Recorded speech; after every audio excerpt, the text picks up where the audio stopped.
Hello friends, मैं अनुपम चौहान आप सभी का स्वागत करता हूं अपने यूट्यूब चैनल एसीआई पर। तो फ्रेंड्स, सबसे पहले मैं आप सभी लोगों को बताना चाहूँगा कि आज मैं अपनी सिंटैक्स की नेक्स्ट क्लास लेके आया हूं। मैंने अभी तक जो लास्ट क्लास में आपको पढ़ाया था, उम्मीद करता हूं आप सभी लोगों को समझ में आया होगा। आज की क्लास में जो लास्ट टॉपिक था मैं उसी को एक्सटेंड करके बताने वाला हूं। जैसा कि मैंने आपको पिछली क्लासेस में पजेसिव एडजेक्टिव के केस बताए थे। मैंने आपको बताया था कि पजेसिव का मतलब होता है किसी भी चीज़ पर अपना अधिकार या स्वामित्व को बताना। आज मैं आपको आर्टिकल्स के कुछ रूल्स बताने जा रहा हूँ। सेम वो पजेसिव केस वाले जो रूल्स थे, जैसे आई का पजेसिव केस मैंने बताया था माई, यू का योर, वी का आर, दे का देयर, ही का हिज होता है और शी का हर होता है, इट का इट्स होता है। या मैंने आपको सिखाया था कि किसी भी व्यक्ति का जो नाम होता है, जैसे मेरा नाम अनुपम है, या मैंने केस बताया था कालू, तो कालू का पजेसिव केस क्या होगा? Kalu apostrophe S. तो वैसे ही आज हम एक केस सीखने जा रहे हैं, स्पेशल केसेस ऑफ आर्टिकल्स। सबसे पहली चीज़ है, सभी को पता है आर्टिकल्स कितने होते हैं? दो होते हैं, एक डेफिनेट होता है, एक इनडेफिनेट होता है।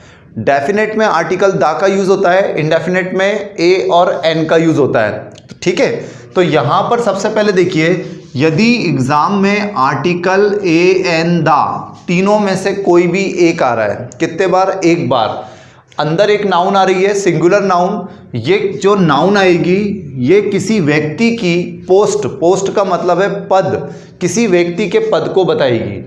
फिर अंदर एक और नाउन आएगी जो सिंगुलर नाउन होगी, वो भी किसी व्यक्ति के पोस्ट को बताएगी। इसका मतलब ये है, हमें ये समझना है कि यहाँ पर जो आर्टिकल हैं वो एक बार आ रहे हैं और दो पोस्ट के लिए आ रहे हैं। तो जो आर्टिकल है वो ये इंडिकेट करेगा कि दो अलग अलग पोस्ट पर जो व्यक्ति है वो व्यक्ति एक ही है, क्योंकि आर्टिकल कितने बार आ रहा है? एक बार, और दो पोस्टें आ रही हैं। जैसे समझिए, कई बार हमको पता है कि जैसे कोई स्कूल होता है, प्राइवेट स्कूल की बात कर सकता हूँ, गवर्नमेंट में तो ये चीज़ें देखने को नहीं मिलती। तो प्राइवेट स्कूल में क्या होता है, जनरली जो प्रिंसिपल होते हैं उन्हीं का स्कूल होता है, वही मालिक होते हैं, तो वो टीचर भी बन जाते हैं। तो अब समझ में आ रहा है कि जो प्रिंसिपल है वही टीचर है। जैसे सपोज करिए, मैं ऐसा बोल सकता हूँ, कोई व्यक्ति ऐसा हो सकता है कि वो डॉक्टर भी हो और किसी हॉस्पिटल का डायरेक्टर भी हो। तो दो कंडीशन हो गई। आ रहा है समझ में? जैसे I am working in Bhopal as an educator of English, तो मैं इंग्लिश का एक एजुकेटर हूँ। हो सकता है मेरी कोचिंग भी है, तो मैं दो, मेरे पास डिग्निटी हो गई, दो पोस्ट हो गई। एक तो मैं ऑनरशिप में हो गया, दूसरा मैं टीचर भी हो गया। समझ में आ रहा है आप लोगों को? तो इन चीज़ों को हमें एग्जाम में फोकस करना है। तो ये जजमेंट आपको क्या बता रहा है कि जब आर्टिकल एक बार आ रहा है दो अलग अलग पोस्ट के लिए, तो आपको व्यक्ति कितना मानना पड़ेगा? एक। इस कंडीशन में बच्चों हमें याद रखना है, एग्जाम में जो वर्ब चलेगी वो होगी सिंगुलर हेल्पिंग वर्ब, जो कि आप शुरू से सीखते आ रहे हैं, इज, वॉज, हैज। फिर मैंने बताया यदि इसकी एरर प्रेजेंट इंडेफिनेट टेंस में आती है, तो हमको पता है प्रेजेंट इंडेफिनेट टेंस में जब भी सब्जेक्ट सिंगुलर होता है तो वर्ब की फर्स्ट फॉर्म में एस, ई एस या फिर आई ई एस का यूज किया जाता है, जिसको हम बोलते हैं वर्ब की फिफ्थ फॉर्म। नेक्स्ट टॉपिक पर आइए। अगला हमारा टॉपिक है, अब मैंने कहा ए एन दा, ये तीन बार आ रहा है। ठीक है, तीनों में से कोई भी एक आ सकता है। अब देखिए, यहां पर मैंने ब्रैकेट को हटा दिया है, दो ब्रैकेट्स के पार्ट कर दिए। तो एक ये पार्ट हो गया और एक आपके सामने ये वाला पार्ट हो गया। अब आर्टिकल दो आ रहा है, दो बार आ रहा है और दो पोस्टों के लिए आ रहा है। तो आपको ये याद रखना है, अब दो बार आर्टिकल का यूज कर रहे हैं तो दोनों जो पोस्ट हैं वो अलग अलग व्यक्ति के लिए हैं, अब एक ही व्यक्ति नहीं है। आर्टिकल दो बार आ रहा है। सेम रूल पजेसिव एडजेक्टिव में बताया था कि जब पजेसिव केस एक बार आता है तो हमको ध्यान में रखना पड़ेगा कि जो व्यक्ति था वही वो पोस्ट था और पर्सन भी एक था। और पजेसिव केस यदि दो बार आ रहा था तो हमने ये डिसाइड किया था कि पर्सन दो हैं। तो वैसे ही यदि दो बार मैं यहाँ पर आर्टिकल का यूज़ कर रहा हूँ तो आपको समझना पड़ेगा कि यहाँ पे दो अलग अलग पर्सन्स की बात कर रहे हैं। तो इसका मतलब जो हमारी वर्ब आएगी बच्चों, वो आएगी प्लूरल हेल्पिंग वर्ब। तो इसका प्लूरल क्या होता है? आर, वास का प्लूरल होता है वर, और हैज का प्लूरल क्या होता है? हैव। और वर्ब की फर्स्ट फॉर्म हमेशा याद रखना है, प्रेजेंट टेंस में प्लूरल होती है, तो प्रेजेंट इंडेफिनिट टेंस को कभी नहीं भूलेंगे। ठीक है, तो इस तरीके से हम इसके क्वेश्चंस को अब करेंगे। मैं आपको कुछ क्वेश्चंस इसके करवाने जा रहा हूं जिससे आपका ये टॉपिक और क्लियर हो जाएगा। एक चीज और है, बहुत इंपॉर्टेंट रूल है, हम अभी इसको क्लियर कर लेते हैं। आपको याद रखना चाहिए, याद रखना ही पड़ेगा कि सपोज करिए यदि यहां पर ए आ रहा है तो जो अगला आर्टिकल आएगा वो भी ए और एन में से ही होगा। ठीक है, मतलब ऐसा नहीं हो सकता कि ए और दा का यूज हो जाए या एन और दा का यूज हो जाए। ए और एन तो साउंड के हिसाब से आएंगे, आपको पता है वॉवेल्स 5 होते हैं, ए ई आई ओ यू। आपको इसको फोकस नहीं करना है, आपको हिंदी की वर्णमाला के 12 स्वर बस याद रखना है।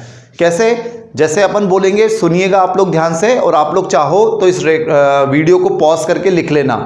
जब भी हम बात करते हैं 12 स्वर, अ आ ई उ ऊ ए ऐ ओ औ अम आहा, तो ये 12 स्वर बच्चे जब भी आते हैं तो आपको हमेशा किसका यूज करना है? एन का।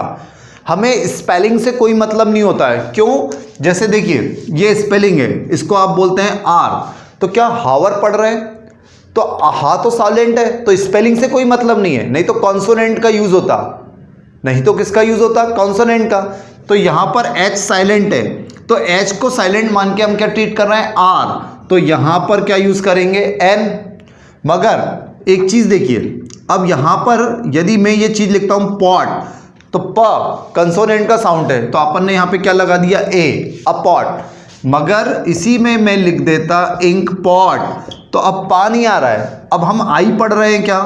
नहीं, मैंने आपको बताया अ आ ई ई उ ऊ ए ऐ ओ औ अम आहा, तो जैसे ई पढ़ा तो वॉवेल आ रहा है, तो क्या लगा दिया? N, ink pot. तो ऐसे याद रखना है। तो यदि यहां पे दा आता है तो ये भी दा से ही शुरू होगा, और यदि यहां पर ए या एन में से कुछ आ रहा है तो यहां पर भी साउंड के मुताबिक ए और एन में से आएगा।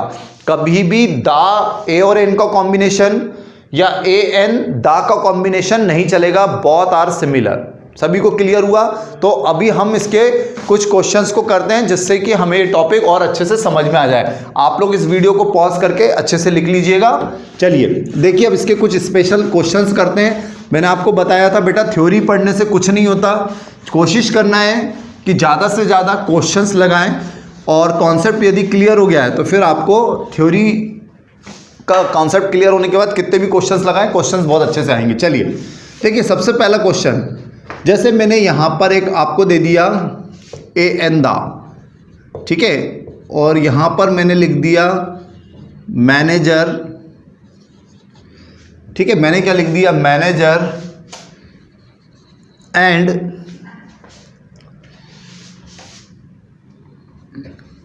N executive. ठीक है, मैंने लिख दिया is are giving services to his her their customers. ये हमारा पहला क्वेश्चन हो गया। ठीक है, ये हो गया फर्स्ट क्वेश्चन। सेकंड क्वेश्चन देखेंगे,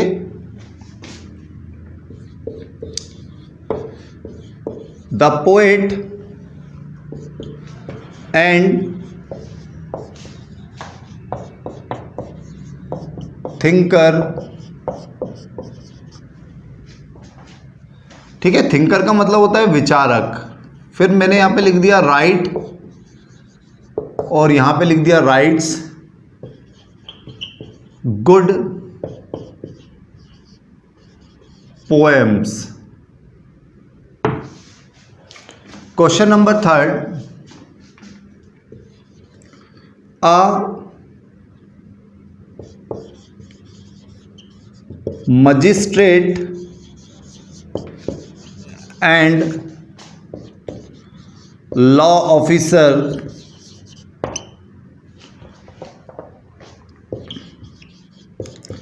हैज हैव गिवन। ठीक है, फिर मैंने यहां पे लिख दिया हिज, सेकंड लिख दिया हर, और यहाँ पे लिख दिया देयर वर्डिक्ट। बच्चों वर्डिक्ट का मतलब मैंने कॉमन नाउन में पढ़ाया था, वर्डिक्ट का मतलब होता है निर्णय, इसको याद रखना। वर्डिक्ट का मतलब होता है डिसीजन या निर्णय, ऐसा आप बोल सकते हैं। ठीक है, next question,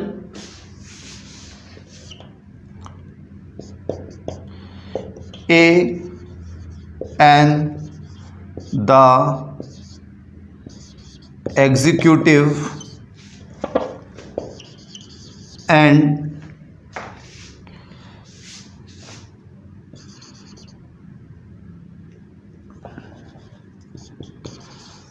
the officer does not take any risk। चलिए सबसे पहले हम ये 4 क्वेश्चंस करते हैं, फिर इसके आगे और 3-4 क्वेश्चंस और करेंगे ताकि ये टॉपिक आपको क्लियर हो जाए। ठीक है, सबसे पहले देखिए मेरा पहला क्वेश्चन था ए एंड द। मैंने आपको आर्टिकल का फिल इन द ब्लैंक्स दे दिया है, या तो इस तरीके से क्वेश्चन बनते हैं, और मैंने यहाँ पे लिख दिया मैनेजर। ठीक है, मैनेजर में माँ का साउंड आ रहा है, मतलब ये साउंड आ रहा है किसका, कंसोनेंट का, वॉवेल का साउंड नहीं आ रहा है, स्वर का साउंड नहीं आ रहा है, व्यंजन का साउंड आ रहा है। फिर मैंने लिखा है एन एग्जीक्यूटिव।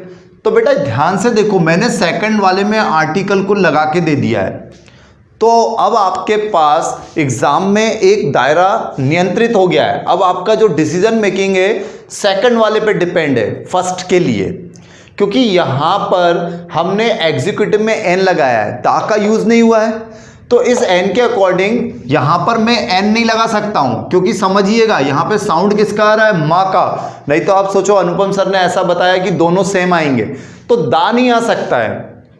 ए और एन दोनों एक ही ग्रुप के आर्टिकल हैं, इंडेफिनेट ग्रुप के, मगर जो दा है वो डेफिनेट ग्रुप का आर्टिकल है। तो यहां पर जो एन आ रहा है और यहां पे जो माँ आ रहा है, तो माँ को देखकर जो हमारा सिलेक्शन आएगा वो क्या आएगा, अ मैनेजर। सभी को समझ में आ रहा है क्या आएगा, अ मैनेजर। तो जो व्यक्ति मैनेजर है वो एग्जीक्यूटिव नहीं है, तो यहां पे 2 लोगों की बात चल रही है, एक व्यक्ति मैनेजर है और एक व्यक्ति एग्जीक्यूटिव है, तो इस गलत हो जाएगा। तो यहां पे क्या आएगा, आर। जैसा कि आपको लास्ट क्लास में मैंने सिखाया था, एक बार फिर देख लीजिए, ही, शी, इट, इन तीनों का प्लूरल क्या होता है, दे।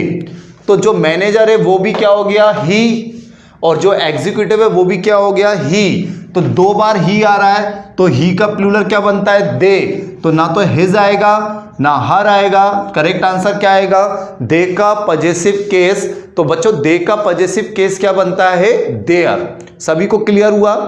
मैं एक चीज और सिखाना चाहूंगा, यहां पर देखिए, यहां पे क्या ध्यान रखना है, यदि यहां पर एग्जाम में लिखा होता आर्टिकल दा, फिर दिक्कत हो जाती, फिर यहां पर ए नहीं आता, तो पीछे वाले को देखकर या आगे वाले को देखकर, तो यहां पर भी मुझे सेम आर्टिकल यूज करना पड़ता दा।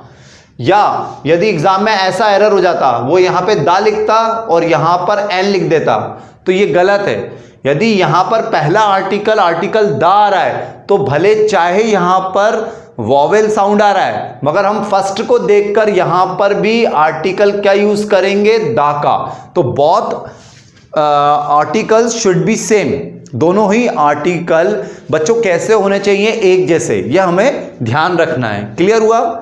अब हम आते हैं, यहां पे लिखा हुआ है द पोएट, तो अपन ने यहां पे क्लियर हो गया कि पोएट के पहले ए और एन नहीं आ रहे हैं, पोएट के पहले आर्टिकल दा का यूज हो रहा है, तो ना तो ए आएगा ना एन आएगा।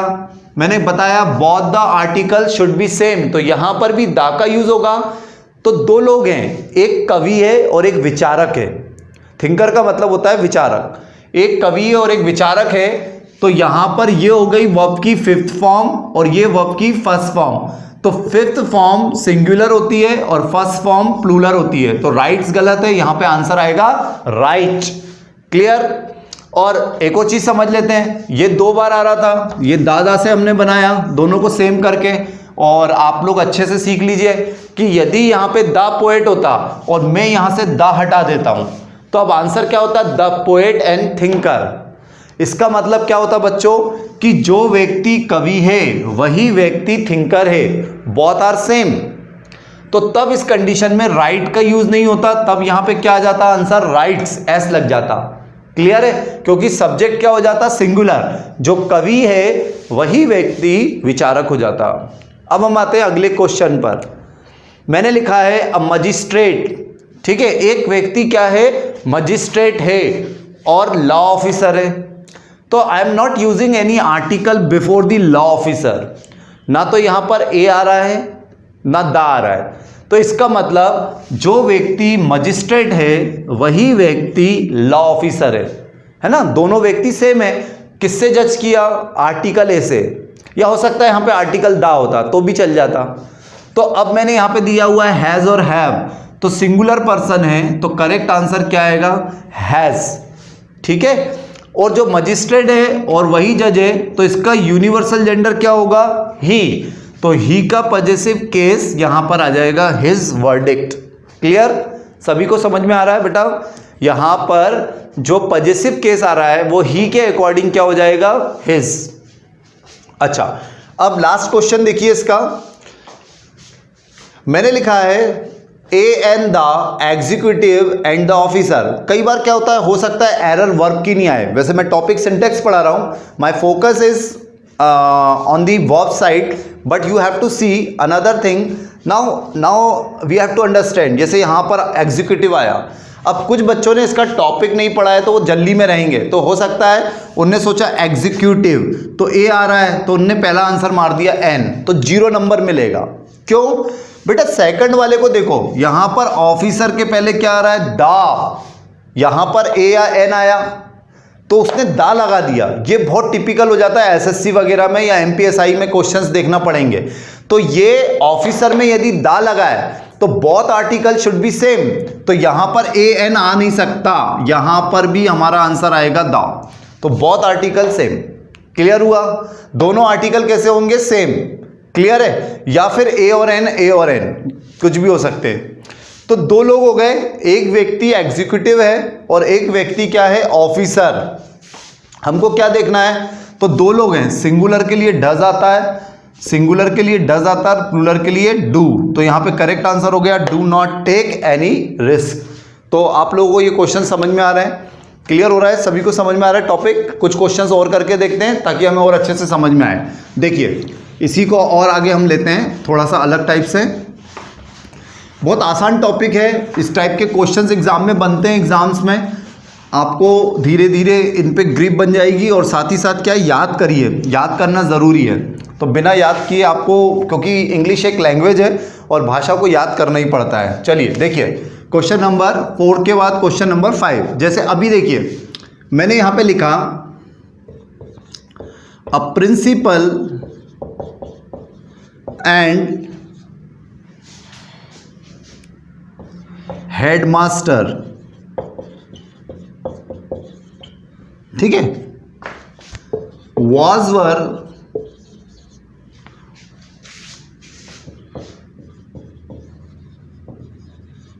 Teaching in their our classes properly.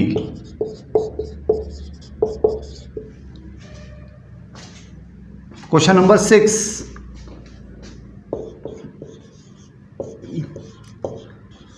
the judge and jury member, the judge and jury member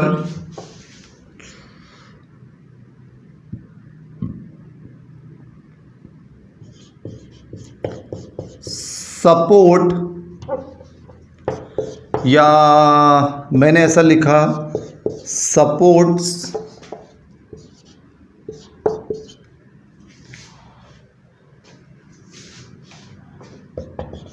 innocent people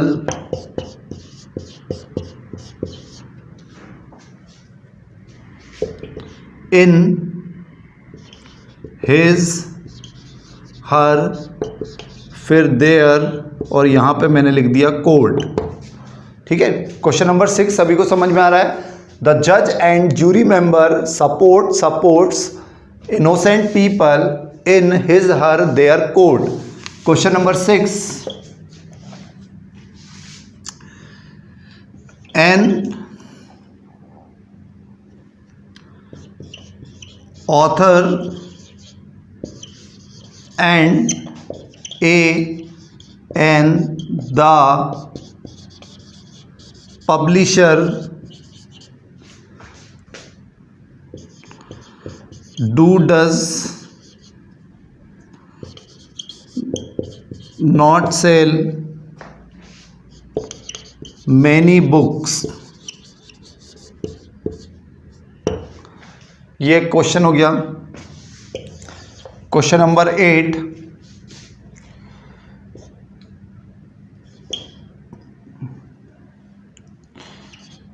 an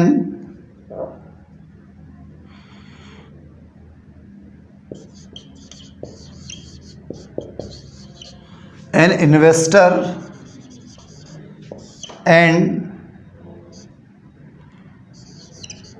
broker यहाँ पे आप चाहो तो ये ऑप्शंस भी ले लीजिए ताकि आपको पढ़ने में आसानी रहेगी। An investor and the broker have invested money in share market। चलिए, ये 8 क्वेश्चंस हैं, इनको करके और हमें थोड़ा सा और बेस हमारा क्लियर हो जाएगा, तो हम कोशिश करेंगे इन क्वेश्चंस को जल्दी से फटाफट सॉल्व करने की। देखिए, बहुत आसान है, मैंने आपको तरीका समझा ही दिया है कि किस तरीके से आपको इन क्वेश्चंस को करना है। सबसे पहला क्वेश्चन देखिए, यहाँ पर मैंने लिखा हुआ है अ प्रिंसिपल एंड हेड मास्टर। तो मैंने आपको ऑप्शंस दिया हुआ है, आर्टिकल भरना है, ठीक है। तो सबसे पहले देखिए, प्रिंसिपल में जो साउंड आ रहा है वो आ रहा है कंसोनेंट का प, तो मैंने यहाँ पे आर्टिकल ए का यूज़ किया है, ठीक है। अब आपके सामने ऑप्शन है, क्योंकि यहाँ पर शुरुआत का जो आर्टिकल है वो फिक्स है, उसको हम नहीं बदल सकते हैं। एक आर्टिकल को तो फिक्स लेके चलना पड़ेगा, दोनों को एक साथ सेलेक्ट नहीं करते हैं, एक ना एक तो दिया रहेगा। तो हेड मास्टर में ना दा आ सकता है, और यहाँ पे साउंड आ रहा है हा का, तो एन का यूज़ नहीं हो सकता, दा गलत है, तो करेक्ट आंसर क्या आएगा? आ।